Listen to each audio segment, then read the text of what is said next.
Good evening. Welcome back to Exceptional Talk with Dr. Clark. Tonight I have a very special guest. Her name is Dr. Ruby Barnes. Hello, Dr. Barnes. Hello, Dr. Clark, and Thank thanks you. for inviting me. Oh, thank you for agreeing to come on short notice, actually. I really appreciate you. I know we had conversations before about us actually having an opportunity to speak while on my show, but I am excited that you're here tonight. And I know that we're going to talk about some of the strategies or some of the things that students can do while they're out over the summer. And thank you for joining me. And thank you for inviting me again. All right. So, would you like to tell our audience a little bit about yourself before we get started? It doesn't have to be, long, just a little bit, something about you. Okay.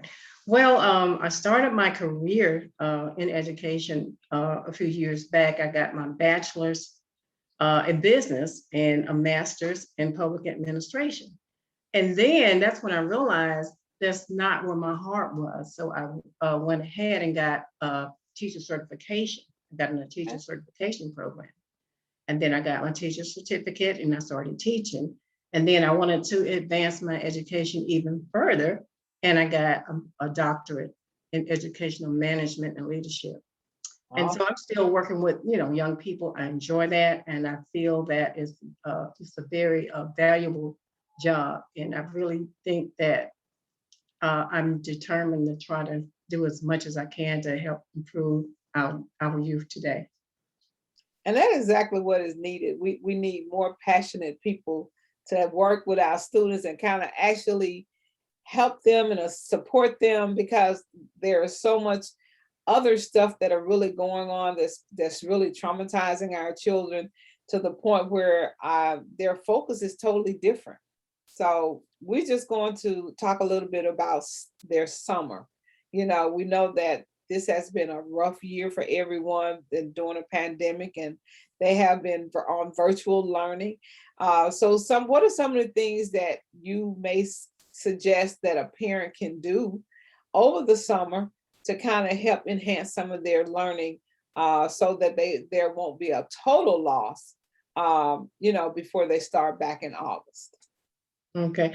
Well, I think one thing we need to look at is trying to enhance their appreciation for reading, because pretty much person, every individual has something that they are interested in knowing more about. And so you want to get them to read something for enjoyment. So you want to try to get them to read something. Is it sports? Where's their heart? What do they really want to know more about? So you try to drive them to picking up that book or that magazine, that article that's related to their drive, to their desire, the thing that really moves and drives them. And so when they start to read something they really want to know more about, it's not like punishment, it's like enjoyment now. Exactly. Awesome. I agree that having students to read, especially our elementary students and our, you know, preschoolers, and all of them need to pick up something to read. And there's nothing like reading for enjoyment. So great strategy. Are there any other strategies that you think of that can help students other than just reading? Well, I guess maybe social studies. As we travel, we can get the students more involved in learning about the history of the place they're visiting.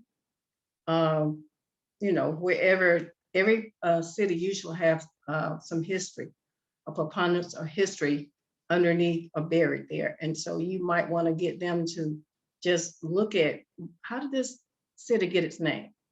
Why. And so what is it really famous for? Just like the Big Easy. Why do they call it a Big Easy? Mm-hmm. I've always wondered that. Actually, that is correct. So you know more. That yes, we all want to know why things are what they are, and when you're traveling, that is a great opportunity to have them to do some research. And I agree with you that that is great. Well, Dr. Barnes, I really appreciate you. I know that definitely told you it would not be very, very long. And we always want to come up with some things that we can enhance in education. And that is what Exceptional Talk with Dr. Clark is about. Anything educational that is going to, again, grow our students, educate our parents, help our community. And these are the things that we're definitely looking forward to doing for our community. This is an advocate program that we have here, and we're definitely trying to help and support as much as we possibly can. So I thank you so much for agreeing to come on to share those strategies. Guys, you heard it here. Make sure you're allowing your students, your children, to read as much as possible. Allow them to find things that are exciting to them, like she said, for enjoyment, reading for enjoyment. And then also while you're traveling, have them to look up the history of where you are, and to find out more about the place in which you are residing at the time. Is there anything else, Dr. Barnes, before we go, that you would just like to share with the audience when it comes to just enhancing education, period? I know that you do have a lot of history when it comes to special education as well. I know that you are a special educator, and we do have a lot of other students out there, our students with special needs, that may also definitely we want to talk about what are some of the things that the parents can do with their children as well to help them move along and enrich their learning as well over the summer.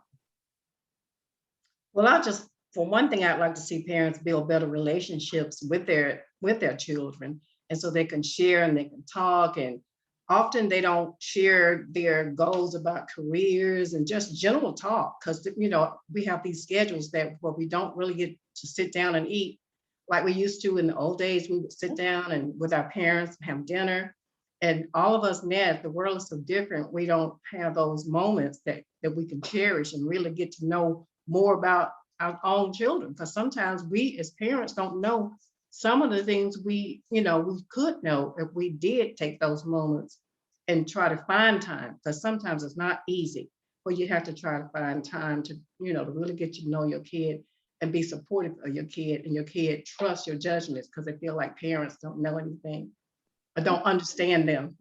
Right. Relationships, I think that's important. That's an important thing that we need to do more, since now with COVID and all the things we've been through, a lot of us kind of have emotional issues, and we really need to feel comfortable with knowing that we can confide in somebody, and especially our parents, so we can just get things off our chest and start to feel better. And once we feel better, then we can get more interested in learning, get those things out of the way, then we can get more interested in building our education and building careers and going to college and all those things we need to do as we finish high school, as we transition into adulthood. So we need to, I just want to see them work more with their parents on that and their education, and make sure that that's a priority.